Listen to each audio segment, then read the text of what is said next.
Mana is very important in Commander, often being the thing that makes or breaks a deck.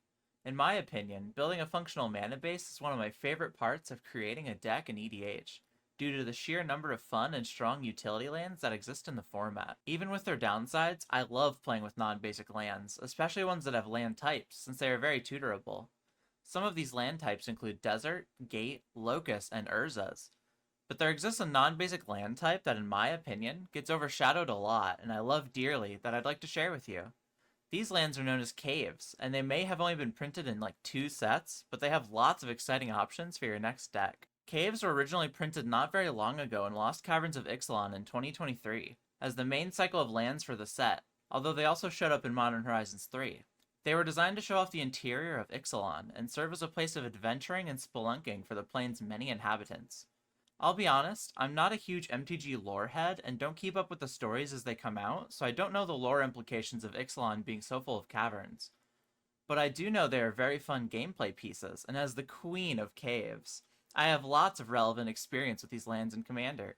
So follow me, and I'll show you a world of caves you never knew. Now, to help you understand my opinions on the printed caves, I have constructed an unordered tier list representing them from best to worst.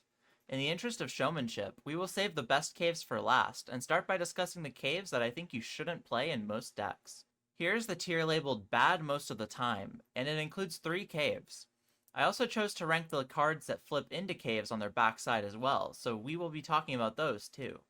The first bad cave is Captivating Cave, a very simple and inoffensive cave that can filter your mana and sacrifice to put counters on your creatures. On first glance, this doesn't seem terrible, but mana filters on lands are only good if the land is good in other ways, and sadly playing a total of 5 mana to put down 2 counters on one creature just doesn't cut it in most decks.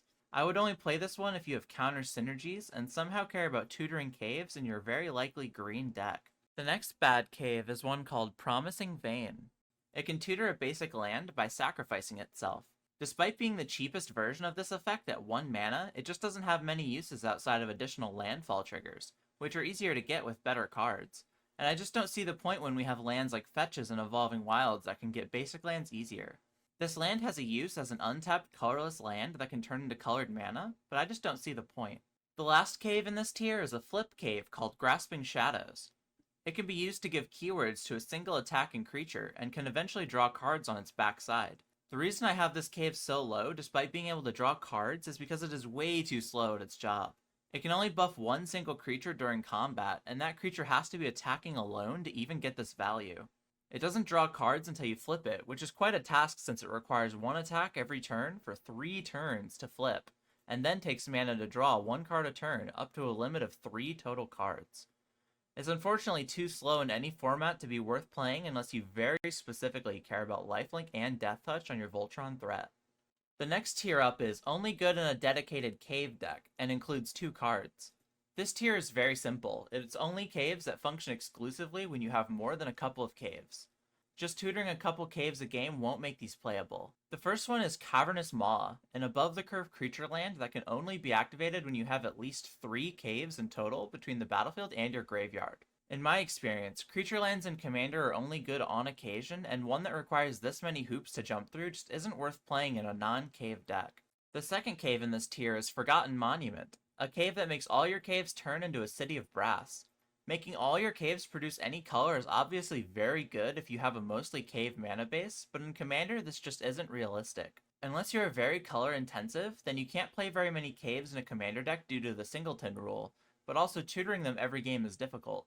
I'm sure there exists a deck that can make this work, but I wouldn't attempt it just for color fixing. The next tier is decent if you have room, and this includes the 5-color cycle of Discover Caves. These caves can sacrifice to discover 4. This is very decent if you have nothing else to spend your mana on or care about exile casting cards. These are solid if you don't mind a monocolor land that enters tapped and want some extra oomph in your mana base, but I wouldn't throw them in just any deck. The next tier is good but niche and includes 5 caves. The first one is Pit of Offerings, a land that can enter tapped and exile 3 cards out of any graveyards and make mana colors of the exiled card's colors. This land is excellent if you want graveyard hate attached to a tutorable non-basic land. We will talk about the best tutor for these lands later in the video. Obviously this is worse graveyard hate compared to something like Bojuka Bog or Abstergo Entertainment, but it gets the job done if you care about caves or non-basic land types in general. The next cave in this tier is Volatile Fault, and it can sacrifice itself to blow up a non-basic land. When it does, you get a treasure, and your opponent gets a basic land. This land is also good if you care about caves and can tutor it, but obviously there are better options outside of the situation, like Strip Mine. This land does have other upsides though. For instance, if you care about treasures and or tokens, or need a cheaper version of this effect mana-wise than Demolition Field but don't want to play Strip Mine. Either way, this is one of my favorite caves to play since non-basic land hate is always good to have.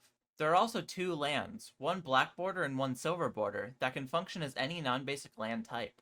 These include Planar Nexus and Nearby Planet. These are only really playable if you care about having as many caves as possible or care about non-basic land types, like in an Omo Queen of Asuva deck. They are also good in a colorless deck that's playing the Urza lands. They don't offer much utility otherwise though, and I wouldn't play them in just any deck. The next three caves are all flip caves, and we'll give a bit of time to each. The first one is Dowsing Device, which is good if you care about artifacts, and it can also function as a form of ramp in red if you can make a lot of artifacts relatively quickly. I've also seen the backside win games in decks with lots of artifacts by pumping up an evasive threat. The next one is Tarian's Journal, a sacrifice outlet that's limited to once a turn but draws cards. It can flip if you discard your hand and also functions as a form of ramp by putting a land onto the battlefield, which is good in black as that color's ramp is rather lacking. On its backside, it can let you cast creatures out of your graveyard with a finality counter on it, which is very good if you have a stocked yard. The last cave in this section is Twists and Turns, a card that can help your exploring be stronger while digging for creatures on the backside.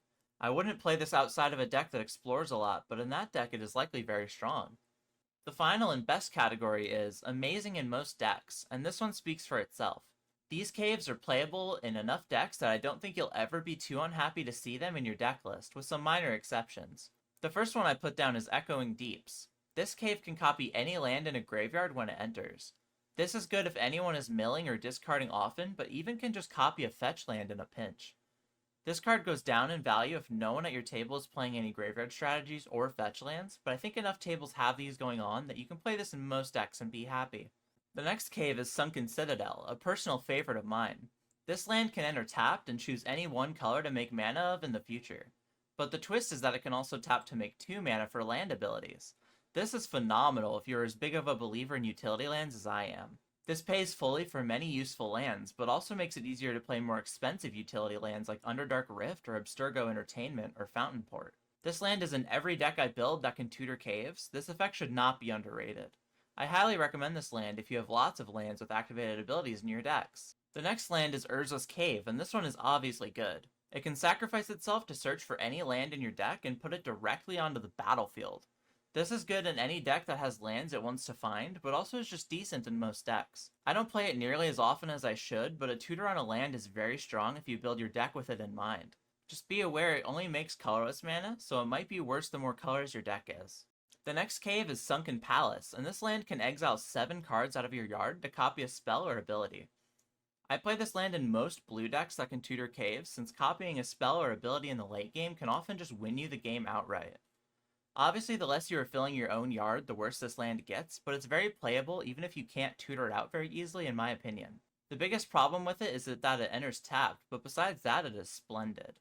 The last cave here is a flip cave, and it's Brass's Tunnel Grinder.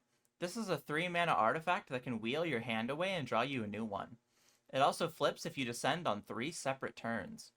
On the backside, it can produce mana and discover equal to the mana value of a casted spell. This is an example of the front being amazing as well as the backside. This card can slot into any red deck, especially if you care about artifacts, discarding cards, or exile matter synergies. Now you may be wondering, how do I go about fetching caves in my decks? Surely there is some way to get these on the battlefield easier.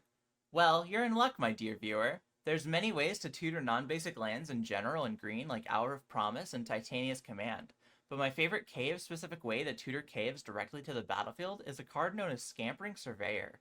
This is an artifact creature that can search up a basic land or a cave land and put it onto the battlefield tapped.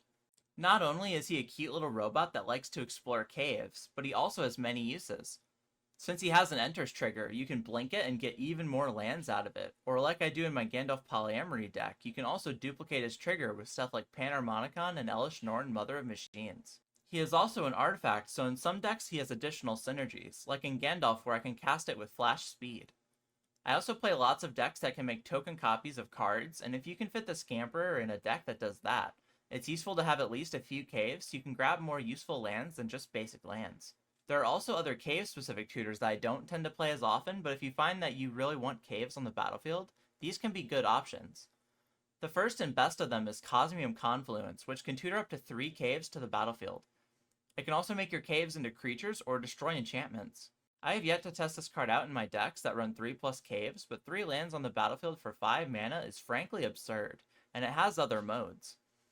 My biggest fear with this card is that I draw my caves early and then can't get full value out of it, so I've thought about running this plus like 4 caves, but that seems excessive. I'll give this card some more testing in the future, however, and let you all know how I feel about it on my socials, which you can find here. The less good cards that tutor caves are Compass Gnome and Glimpse the Core. Compass Gnome is cheap, but only tutors to the top, and Glimpse only gets caves out of the yard, but can also tutor basic forests. I could see either of these cards being good in some instances, but I find that they are too niche to want to play in your average deck. Speaking of having multiple caves, I'd like to show you my typical cave pile for when I'm playing land tutors like Scampering Surveyor. It's also worth mentioning that I don't play Scampering Surveyor in green decks since they tend to have much better ramp options, but in any non-green deck I tend to play this plus Solemn Simulacrum. Anyway, here are the caves I tend to play in my decks. If I have Scampering Surveyor in my deck, I always run 2 to 3 caves depending on the colors. The ones I tend to play are Volatile Fault, since it is very passable non-basic land hate. I also play Sunken Citadel and try to fit in as many utility lands in my deck as possible to take full advantage of the double land mana. The third is color dependent. If I'm in blue, I will play Sunken Palace since it can copy spells or abilities, and in my experience, having that effect in the mana base is incredibly powerful.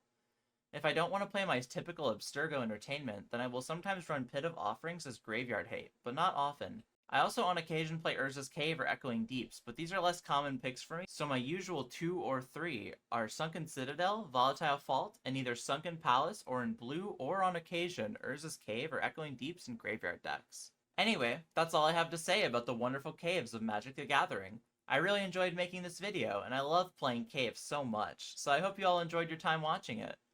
I'd love if you could subscribe and like the video or comment. It really helps me know that you all want more similar content. I appreciate you listening to me ramble about caves. I hope you'll try them in your next deck. Thanks for watching. I'll see you in the next one. Bye bye!